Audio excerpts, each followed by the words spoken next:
La la la la la la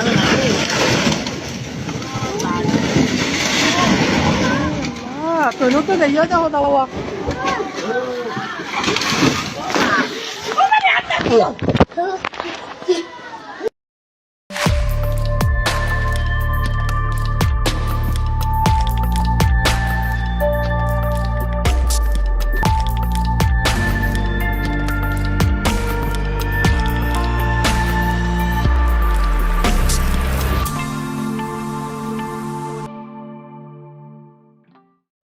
যে ভিডিওটা দেখলেন প্রথমে, এটা বাঁশখালীর ঘটনা।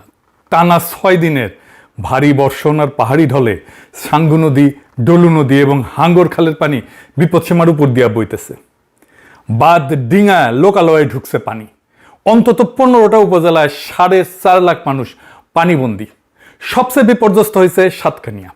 প্রায় 80% এলাকা প্লাবিত হয়ে গেছে, পানির নিচে চলে গেছে। প্রায় 3.5 লাখের বেশি মানুষ দুর্ভোগে আছে।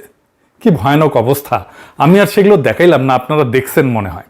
5 দিনের অতিবৃষ্টি এবং পাহাড় ধসে অন্তত 30 জন মারা গেছে। আর 1983 সালের রেকর্ড ভেঙে 43 বছরের সর্বোচ্চ বৃষ্টিতে চট্টগ্রামও ডুবে গেছে শহর। শহরে জলাবদ্ধতা আর গ্রামের বন্যা, একই আকাশ থেকে নামা একই বৃষ্টি, কিন্তু দুইটা আলাদা রোগ, আলাদা সমাধান। এই সাতকানিয়ার বন্যা স্থানীয়দের ভাষায় নতুন কিন্তু কিছু না। পাহাড়ে বৃষ্টি বেশি হইলেই সাঙ্গু নদী ফুলে ফেপে ওঠে, সাতকানিয়া ডুবে যায়।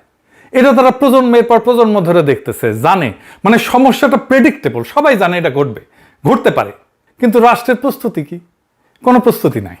ঘটনা ঘটলে ব্যবস্থা নেয়, সেনা নামে, আগে কিছু করা হয় না।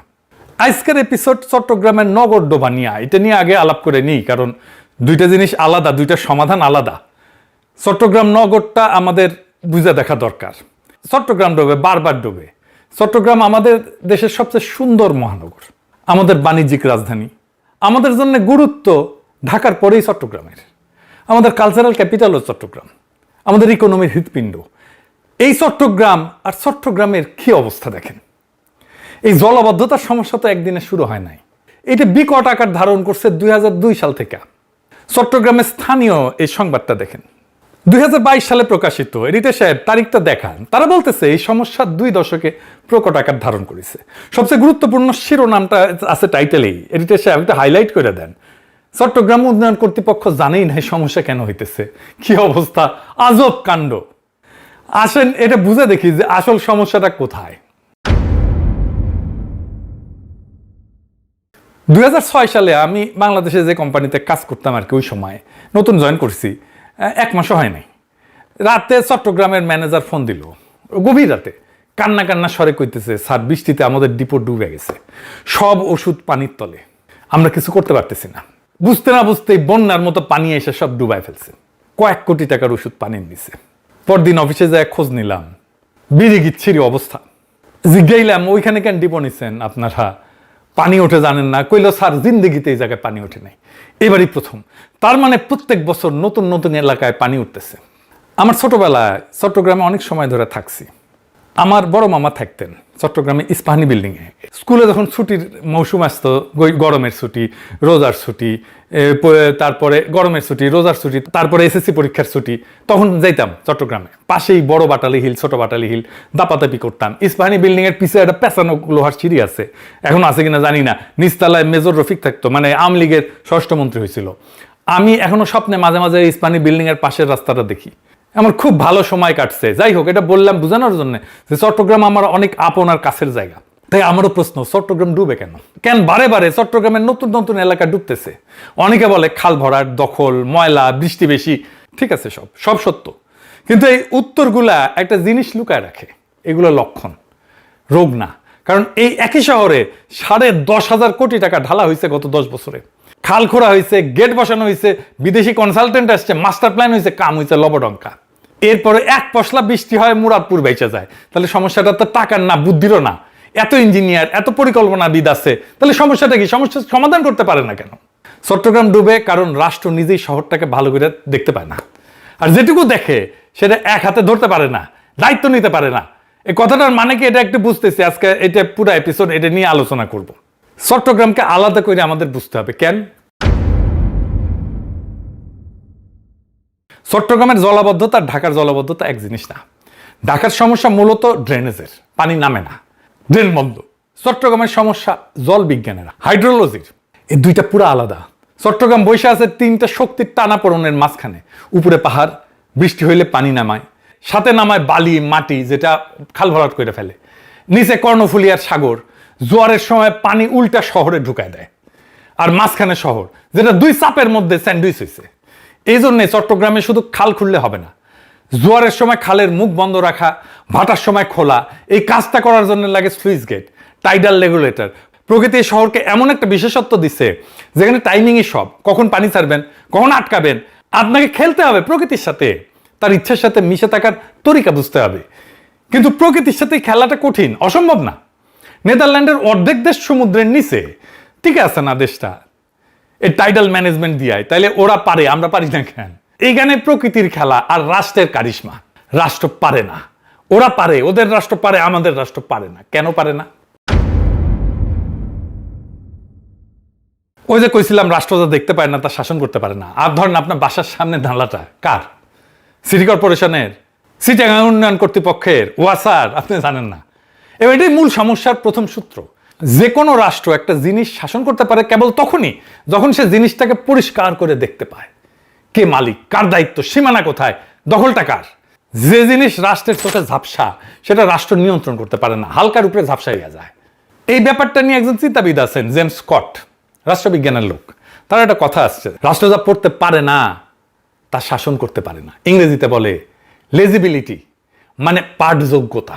একটা জিনিস রাষ্ট্রের খাতায় স্পষ্ট করে লেখা না থাকলে কে মালিক, সীমানা কই, দায় কার, রাষ্ট্র সেই জিনিসটার উপর হাত রাখতেই পারে না। চট্টগ্রামের সমস্ত সমস্যা ঠিক এই জায়গাটায় বসে আছে, খাতায় ঝাকসা। তাই বাস্তবে এটা বেহাত হয়ে গেছে। এটা কেমন? চট্টগ্রামের 57টা খাল ঠিক এই ঝাপসা এলাকার মধ্যে পড়ে আর কি, হালকার উপরে ঝাপসা হয়ে গেছে। একটা খালের এক অংশ সিডিএ কাজ করে, চট্টগ্রাম উন্নয়ন কর্তৃপক্ষ, আর এক অংশে সিটি কর্পোরেশন কাজ করে। পানি প্রবাহের দায় আবার পানি উন্নয়ন বোর্ডের। আর নালার সংযোগ ওয়াসার। 4টা জায়গা, এক খাল 4 মালিক। আগে একটা সিনেমা ছিল, এক ফুল দো মালি, আর এই এক খাল তার মালিক 4টা। মানে আসলে কোনো মালিক নাই তো। আর যেখানে মালিকানাই ঝাপসা সেখানে দুইটা জিনিস অনিবার্যভাবে ঘটবে। এক নাম্বার হইতেছে দখলদার ঢুকবে, কারণ দখলদার জানে যে খালের এই অংশটা কারো না। সে জানে তাকে থামানোর দায়িত্ব 4 জনের, মানে আসলে কারো না। চাকতাই খালের এক অংশ সিডিএর, আর এক অংশ সিটি কর্পোরেশনের। পানি প্রবাহের দায় হইতেছে পানি উন্নয়ন বোর্ডের। দখলদার এটা জানে, সে জানে এই জায়গাটা দখল করলে তাকে থামানোর দায়িত্ব 1 জনের না, 3-4 জনের। আর যেখানে দায়িত্ব একাধিক সেখানে বাস্তবে দায়িত্ব আসলে কারো না। প্রত্যেকে ভাবে ওইটা তো অন্য সংস্থার এলাকা। ফলে দখলদার নির্ভয়ে বসে যায়, কারণ তাকে উচ্ছেদ করার মতো স্পষ্ট মালিকানা কারো নাই, শক্তি নাই, ক্ষমতা নাই। তো চাকতাই খাল তো দখল হবেই। এটা তো কোনো দুর্ঘটনা না, দুর্বৃত্তের একক কোনো অপরাধও না। এটা মালিকানা ঝাপসা রাখার সরাসরি ফসল। খালটা যেহেতু স্পষ্ট করে কারো না, তাই সেটা সবার হাতেই বেহাত, কারো হাতেই আর নাই। তারপরে দেখেন, খাল, নালা, জলাধার, নদী, জোয়ার সব একসাথে কাজ করে একটা নেটওয়ার্ক হিসাবে, তাই তো? একটার সাথে একটা যুক্ত তো। একটা সংস্থা খাল খোঁড়ে আর একটা সংস্থা ড্রেন বানায়, কিন্তু সমন্বয় নাই, তখন নিষ্কাশনের ধারাবাহিকতা তো ভেঙে যায়। লক্ষ্য করেন, পানি তো সংস্থা চেনে না, ও তো পানি উন্নয়ন বোর্ড চেনে না, সিডিএ চেনে না, মেয়র চেনে না, পানি সংস্থা চেনে না, পানি ঢাল চেনে, বাধা চেনে। আমরা একটা অখণ্ড প্রাকৃতিক ব্যবস্থাকে 4 টুকরা করে 4 দপ্তরে ভাগ করে দিচ্ছি। পানি যখন এক দপ্তরের সীমানা থেকে আরেক দপ্তরের সীমানায় যায় তখন ওইখানে আটকে যায়। সীমানাটা তো রাষ্ট্রের কাগজে লেখা আছে, পানির কাছে তো নাই। আরো জটিল একটা সমস্যা আছে, সেটা কি? হুকুম দিলে, বরাদ্দ দিলে কাজ হয় না। বাংলাদেশে এটা একটা সমস্যা। হুকুম হয়, বরাদ্দ হয়, কাজের কাজ হয় না। এটা ইন্টারেস্টিং জিনিস শিখি, যেটা দিয়ে গোটা বাংলাদেশ রাষ্ট্রকে ব্যাখ্যা করা যাবে। রাষ্ট্রের ক্ষমতা কিন্তু 2 রকম। একরকম ক্ষমতা হইল হুকুমের ক্ষমতা। সরকার ঘোষণা দিতে পারে, বরাদ্দ দিতে পারে, উদ্বোধন করতে পারে, প্রকল্প নিতে পারে, এটা উপরের ক্ষমতা, দৃশ্যমান ক্ষমতা। আর এক রকম ক্ষমতা হইল বাস্তবে ঢুকে কাজ করানোর ক্ষমতা, সমাজের রন্ধ্রে রন্ধ্রে ঢুকে আসল জিনিসটা ঘটানোর। খালটা আসলে খনন হইল কিনা, গেটটা আসলে ঠিক মাপে বসলো কিনা, দখলদার আসলে উঠলো কিনা, এইটা হইতেছে আর এক ক্ষমতা। সমাজবিজ্ঞানী মাইকেল মান এই 2 ক্ষমতাকে আলাদা নাম দিচ্ছেন। উপরের হুকুমটাকে বলছেন ডেসপোটিক পাওয়ার, আর সমাজের রন্ধ্রে রন্ধ্রে ঢুকে বাস্তব কাজ করার ক্ষমতাটাকে বলছেন ইনফ্রাস্ট্রাকচারাল পাওয়ার। বাংলাদেশ রাষ্ট্রের রোগটা হইতেছে ডেসপোটিক পাওয়ার আছে, থাকে 16 আনার উপরে 18 আনা থাকে, কিন্তু ইনফ্রাস্ট্রাকচারাল পাওয়ার একেবারে 0। চট্টগ্রামের ট্র্যাজেডি হইলো এখানে যে ডেসপোটিক পাওয়ার একদম উপসে পড়তেছে। মানে হুকুমের ক্ষমতা আকাশ ছোঁয়া, আর দ্বিতীয় ক্ষমতা মানে বাস্তবায়নের ক্ষমতা, ইনস্টিটিউশনাল পাওয়ার, এটা শূন্য। প্রমাণ দিই এটা। দেখেন, কাগজে সিডি এর মূল প্রকল্পের অগ্রবর্তী 94.6%, মানে পুরাই হয়ে গেছে। 12 পারা খাল 95% এটা খনন হয়েছে। সড়ক প্রকল্প 93%, নথিপত্রে প্রায় শেষ। এটা হুকুমের ক্ষমতার ভাষা, কাগজের সাফল্য। এখন বাস্তবে দেখেন কি হয়েছে, 90% সম্পন্ন প্রকল্পে 14টা সুইচ গেট এখনো নির্মাণই হয় নাই। আর অনেক জায়গায় খালের ভিতরে বাধা দূর করা হয় নাই, ফলে পানি বাইরে হইতে পারতেছে না। এটা বুঝেন যে শেষ যে 10% আছে, 10%, ওটাই তো কাজের মুখটা। গেট যদি না থাকে, খালের বাকি 90% খাল খনন করে লাভটা কি বলেন তো? গলা টিপে রাখলে শরীর যতই সুস্থ হোক না কেন, স্বাস্থ্য আটকে যাবে, তাই না? আরো নির্মম প্রমাণ দেয়, ইঞ্জিনিয়াররা গেট বানানোর সময় সতর্ক করছিল যে ক্যাচমেন্ট এরিয়া, মানে যে পরিমাণে জায়গা থেকে পানি সে সংগ্রহ করে এই জায়গায় আনবে, সেই পানির সাথে এটা গেটটা, এই পানির তুলনায় গেটটা শুরু হয়ে গেছে, এটা চওড়া করতে হবে। শোনা হয় নাই, বেড়াতে পারবে না তো, উল্টা চওড়া খালকে গেটের মুখে যায় শুরু করে ফেলা হয়েছে। হুকুমের ক্ষমতা গেট বসেছে, কিন্তু বাস্তবে কাজ করানোর ক্ষমতা, যেটা ইঞ্জিনিয়ারের পরামর্শ গেট চওড়া করা, এটা মানেই হয় না, শোনেই নাই। একটা খালের নিষ্কাশন ক্ষমতা তো একটা যৌথ সম্পদ, তাই না? এটা এমন একটা জিনিস যেটা থাকলে সবাই সুবিধা পায়। আপনি, আমি, দখলদার সবাই সুবিধা পায়, কিন্তু শহর সুখ না থাকলে সবারই লাভ। কিন্তু যৌথ সম্পদের একটা অভিশাপ আছে, কিন্তু এটা বুঝে দেখেন। ভাগের মা গঙ্গা পায় না, কথা আছে না? বাংলাদেশ তো আমাদের যৌথ সম্পদ, এটা কি আমরা আমাদের সম্পদের মতো করে হেফাজত করি না তো? যেহেতু সুবিধাটা সবার, যেহেতু রক্ষা করার দায়ও সবার, আর সবার দায় মানে কার্যত আসলে কারোই দায় না। দেখেন কিভাবে কাজ করে এটা। খালে ময়লা ফেললে আপনার আমার ব্যক্তিগত ক্ষতি সামান্য, তাই না? এক ব্যাগ ময়লাই তো, তাই না? কিন্তু ভালো নাগরিকের মতো ব্যবহার করলে আপনার বা আমার ব্যক্তিগত লাভ কি খুব বেশি? সামান্য। আপনি এক নালা পরিষ্কার রাখলে শহর শুকাবে না, তাই প্রত্যেকের কাছে ব্যক্তিগতভাবে ময়লা ফেলাটাই যুক্তিসঙ্গত। কিন্তু এটা কিন্তু খুব একটা চমৎকার বিষয়। দেখেন ময়লা না ফেললে আমার ব্যক্তিগত লাভ খুব সামান্য, ময়লা ফেললে আমার ব্যক্তিগত ক্ষতিও খুব সামান্য। তাই যুক্তি কি? আমি ময়লা ফেলবো। সবাই যুক্তিসঙ্গতভাবে আচরণ করে, রেশনাল আচরণ করে, আর সমষ্টিগতভাবে সবকিছু মরে যায়, খাল বন্ধ হয়ে যায়, ড্রেনেজ বন্ধ হয়। দখলদারও ঠিক একই অঙ্ক খেলে। খাল দখল করলে লাভটা তার একাত্ম, জমি, দোকান ভাড়া, কিন্তু ক্ষতিটা অনেকের মাঝখানে সরানো, গোটা শহরের উপরে সামান্য সামান্য করে আপনার আমার উপরে এটা পড়বে, তাই না? কিন্তু ব্যক্তিগত লাভ কেন্দ্রীভূত, একার, সামষ্টিক ক্ষতি বিতরণকৃত। এই অসমতাই দখলকে যুক্তিসঙ্গত করে তোলে। খুব খারাপ লাগলে শুনে, কিন্তু এটাই আসলে কাজ করে। এটাই দখলের পক্ষে সবচেয়ে শক্তিশালী যুক্তি। আর ঠিক এই একই অভিশাপ সংস্থাগুলোর মধ্যেও কাজ করে।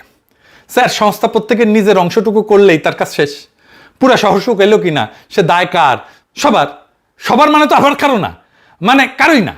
সিডিএ বলবে খাল তো খুঁড়িছি আমি, সিটি কর্পোরেশন বলবে নালা তো পরিষ্কার করেছি আমি, পানি উন্নয়ন বোর্ড বলবে গেট আমার এলাকায় ঠিক আছে। তো প্রত্যেকে সৎ তার কাজের ব্যাপারে, প্রত্যেকের, কেউ ব্যর্থ না, প্রত্যেকে সফল, তবু শহর ডুবে যায়। এটাই যৌথ সম্পদের ট্র্যাজেডি। যেখানে সবাই আলাদাভাবে ঠিক, সেখানে সম্মিলিতভাবে সবাই ভুল। এবং এই সমস্যার একটাই সমাধান আছে, সমাধান সম্ভব, কিন্তু একটাই সমাধান। কি সেটা? এটা হইতেছে বিশ্বাসযোগ্য একক কেন্দ্রীয় নেতৃত্ব, যার হাতে থাকবে নিয়ম বানানোর ক্ষমতা, নিয়ম ভাঙলে শাস্তি দেওয়ার ক্ষমতা, আর সবচেয়ে জরুরি একক দায়িত্ব নেবে সে। যেখানে ব্যর্থ হইলে জবাব একজনকে দিতে হবে, 4 জন না। প্রথমে বলছিলাম না যে রাষ্ট্র ঝাপসা জিনিস শাসন করতে পারে না। তাই প্রথম কাজ খালকে রাষ্ট্রের চোখে স্পষ্ট করা। প্রত্যেকটা খাল নালার একক নিঃসন্দেহ মালিকানা নিশ্চিত করতে হবে। কে দায়ী, কার সীমানা, দখলটা কার, কাগজে না মাঠে, এটা চিহ্নিত করতে হবে। ইনস্টিটিউশনাল পাওয়ার গড়ে তোলার কাজটা ঠিকভাবে হয়েছে কিনা সেটা নিশ্চিত করতে হবে। তাই বাকি হয়েছে 14টা গেট, যেটা হয়নি তৈরি, ওটা শেষ করতে হবে। আর গেটের ম্যাপ ক্যাচমেন্টের সাথে যে পরিমাণে জায়গা থেকে পানি আসবে সেটার সাথে মিলায় শোধরানো হইতে হবে, এটা চওড়া করতে হবে, পানি বেরোনোর রাস্তা দিতে হবে। নতুন প্রকল্প নেওয়ার চাইতে পুরানা যে সমস্যা সেটা সমাধান করতে হবে। এই শেষ 10%ই আসল 100% আসলে। এবং প্রকল্পের সাফল্য মাপতে হবে কাগজের অগ্রগতিতে না, বৃষ্টির দিনে শহর শুকনা থাকলো কিনা এটা দেখে। আর কি বলছিলাম না, সবার দায় মানে কারো দায় না। তাই একটা মূল ওষুধ, এক ছাতা, এক কর্তৃপক্ষ, এক দায়। এপ্রিল 2006-এ 19 সদস্যের সমন্বয় কমিটি হয়েছে, সেনাবাহিনীর 34 ইঞ্জিনিয়ারিং ব্রিগেড সহ। কমিটি আর কর্তৃপক্ষ কি এক জিনিস বলেন তো? কমিটিতে দায় আবার ভাগ হয়ে যায় 19 ভাগে। যা লাগবে তা হইল একজনের সব দায়িত্ব, যার হাতে বাজেট, যার হাতে ক্ষমতা, তার হাতেই দায়। 3টা একই সাথে। শহর ডুবলে জবাবটা তাকে দিতে হবে, একাই দিতে হবে। চট্টগ্রামে জলাবদ্ধতা একটা ইঞ্জিনিয়ারিং সমস্যা না, এটা একটা রাষ্ট্র গঠনের সমস্যা। পানি এখানে নিছক পানি না, পানি হইল একটা আয়না, যেখানে বাংলাদেশ রাষ্ট্রের চেহারাটা ধরা পড়ে। যে রাষ্ট্র ঘোষণা দিতে পারে কিন্তু কার্যকর করতে পারে না, বরাদ্দ দিতে পারে কিন্তু সমন্বয় করতে পারে না, দেখতে পারে একটা অংশ কিন্তু ধরতে পারে না গোটাটা। চট্টগ্রাম জলাবদ্ধতা ঠিক করা সম্ভব? এখন প্রশ্ন করতে পারেন কয়দিনে ঠিক হবে? এই প্রশ্নটা আগে জিজ্ঞেস করেন। রাষ্ট্রকে কোনোদিন শহরটা ড্রেনেজ ম্যানেজমেন্ট একক কর্তৃপক্ষের হাতে দিতে রাজি হবে?